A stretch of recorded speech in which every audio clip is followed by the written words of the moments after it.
She said, "My friends tell me I can do better." I agreed. That night she got her few belongings by the door with my note, "Go try." My girlfriend's friends convinced her she was settling, that she could do so much better than me. So at dinner, when she finally worked up the courage to tell me this, testing the waters, waiting for me to beg to fight for her, I did something she never saw coming. I agreed, completely. Told her she absolutely should go find better. The look on her face, priceless.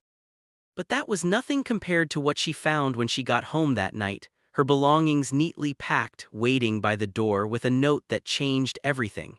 This is about the moment I realized my worth and why sometimes the best response to "I can do better" is prove it. Hey, store lover. Welcome to the Narrative Hub, Reddit Stories. Believe me, this adventure gets wild, but it's only epic with you. Seriously, you make this possible. Want more stories? Greater adventure? Smash subscribe right now. Smash like. Comment below. Let's go. The restaurant hummed with the low murmur of conversations, the clinking of cutlery on porcelain. It was one of those places she loved, overpriced, minimalist, and designed to make you feel important just for being there. Across the table, Jessica Thomas was picking at her seared scallops, pushing a single pea around her plate with the tines of her fork. She'd been quiet all evening, a tight, nervous energy coiling around her. I knew something was coming. For the past 3 weeks, every conversation felt like a preliminary hearing, every question a cross-examination. She finally looked up, her eyes not quite meeting mine. "We need to talk," she said, the 6 most dreaded words in the English language. I put my fork down. "Okay. It's just, my friends and I were talking," she trailed off, taking a sip of water. Here we go, the jury of her peers. Kimberly and Brenda, her 2 chief advisors whose own love lives were a rotating carousel of drama and disappointment. "And," I prompted, keeping my voice perfectly level. They think I'm settling," she finally blurted out, the words rushing out like a confession. "They see so much potential in me and they just feel like, well, that I could do better than you." There it was, the bomb had been dropped. I watched her, her expression a mixture of guilt and defiant anticipation. She was waiting for the explosion, for the pleading, the anger, the desperate listing of my good qualities. She was expecting me to crumble, to fight for her, to prove her friends wrong. She thought she was holding a gun to my head, ready to negotiate the terms of my surrender. A strange calm washed over me. It was like a switch flipped in my mind. The pressure, the anxiety, the constant low-grade effort of trying to be enough for her, it all just vanished. In its place was a cold, hard clarity. This wasn't a negotiation. It was a verdict. She had already made her decision. She was just outsourcing the blame to her friends. I leaned forward slightly, picked up my wine glass and looked her dead in the eye. A small smile touched my lips. "You know what, Jessica, they're right." Her jaw went slack. The rehearsed arguments, the tearful defenses she was prepared for, all died on her lips. "What?" she stammered. "They're right," I repeated, my voice even and sincere. "You have incredible potential, you're ambitious, you're smart, you absolutely should not settle, you should go find better." I agree with them, 100%. The look on her face was a masterpiece of confusion. It was like a chess player who had just had their opponent flip the board over and walk away from the game. She thought she was delivering a checkmate, but I had just forfeited. The power she thought she held was gone because I refused to play. The silence that followed was louder than any argument we ever had. She just stared at me, her mouth opening and closing silently as I calmly signaled for the check. What she didn't know was this conversation wasn't the beginning of the end, it was the end, and the next part of her night was about to get a whole lot worse. The car ride back to my apartment was a mausoleum on wheels. The silence was thick, suffocating. Jessica kept glancing over at me, searching for a crack in my composure. She was looking for the man she knew, the one who would fight, who would be emotional. She was finding a stranger. I kept my eyes on the road, my hands steady on the wheel. She was expecting a storm. I was giving her the cold, quiet void of space. When we pulled up to my building, she finally spoke. "So, that's it, after 3 years, that's it." "You're the one who said you could do better, Jessica," I said, putting the car in park. "I'm just agreeing with you, it would be selfish of me to hold you back from that." Her face hardened. "You're not even going to fight for me." "The fight was over before you even sat down at dinner," I said, turning to face her fully for the first time. "The moment you start listening to an outside committee about the state of your relationship, you've already resigned as its co-chair. You were testing me and I'm just giving you the result." She got out of the car, slamming the door. "I'm going to Kimberly's," she snapped over her shoulder. "I need to think." "You do that," I said to the empty passenger seat. I watched her walk away until she turned the corner, then I went upstairs. But I didn't pour a drink. I didn't sit in the dark and brood. I went to the hall closet and pulled out 2 empty cardboard boxes and a duffel bag. Methodically, clinically, I went through the apartment. Her toothbrush and overpriced face creams from the bathroom, her clothes from the closet neatly folded, the 2 shelves of books she'd brought over, the yoga mat she hadn't used in 6 months. I didn't do it with anger or sadness. I did it with the detached efficiency of a logistics manager. Each item was a piece of data being filed away. It all fit into one box and the duffel bag. I took her spare key off my keyring and placed it on top of the box. Then I took a sticky note and a pen. I thought about all the things I could write, a long, scathing letter, a list of her flaws, a desperate plea. Instead, I wrote 2 words, just 2. I stuck the note to the top of the box, placed everything neatly by the front door, and locked it from the inside. A few hours later, my phone buzzed. It was Jessica. The first text read, "What is this?" Then another, "My stuff is by the door. Did you pack my stuff?" Followed by a rapid-fire succession. James, answer me.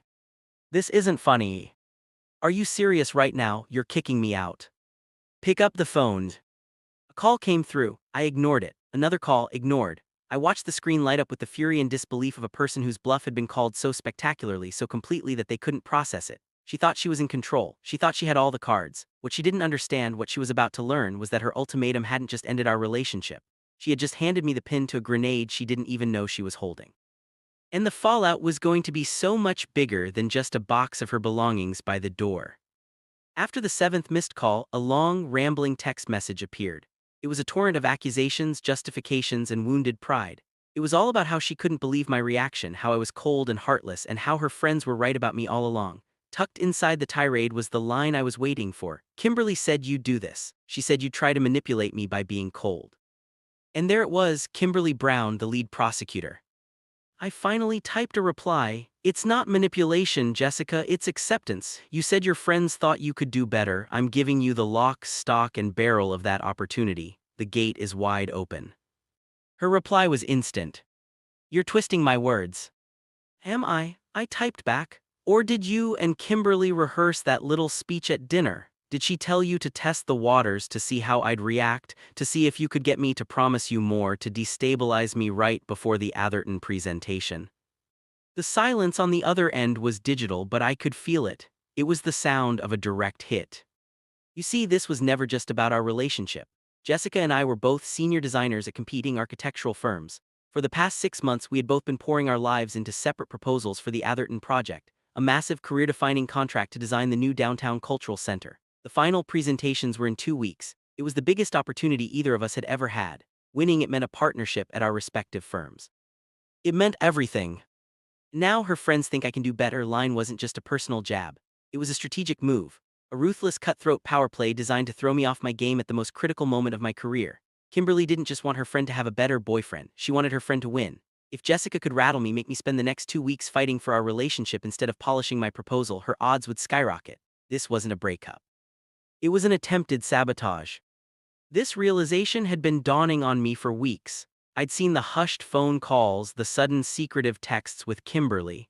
I'd once glanced at her phone and saw a message from her friend that read, "Just plant the seed of doubt. Make him feel insecure. He'll be too busy fixing things with you to focus on Atherton."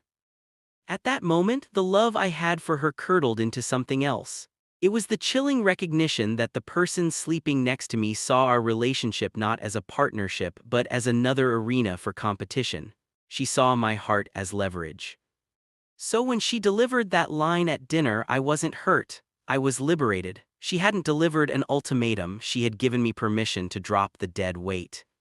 My phone buzzed again, a new message from Jessica. "That's not what this is about." I replied instantly, "Then prove it, go be better, go win."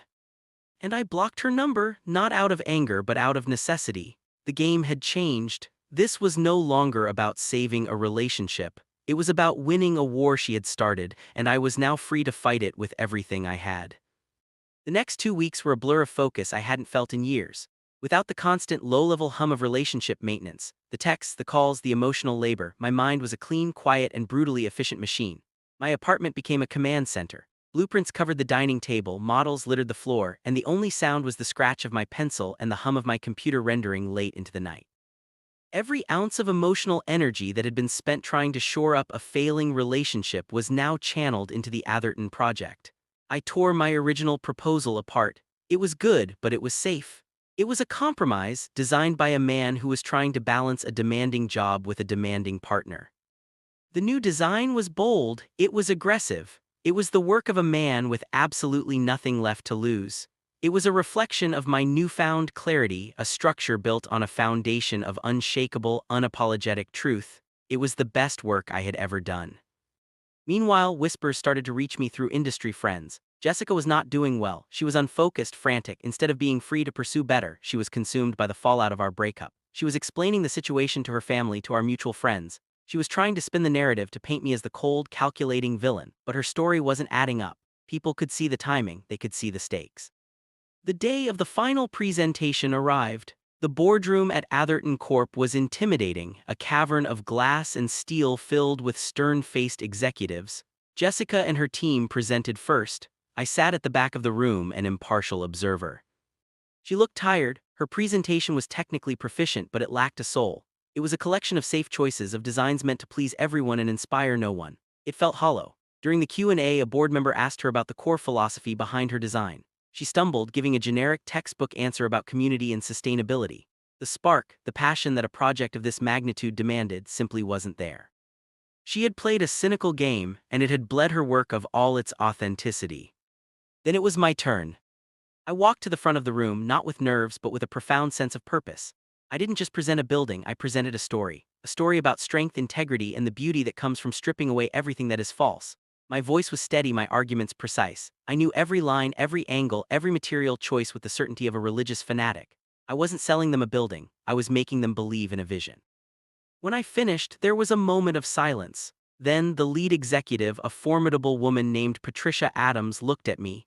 "Mr. Anderson," she said, her voice betraying a hint of admiration.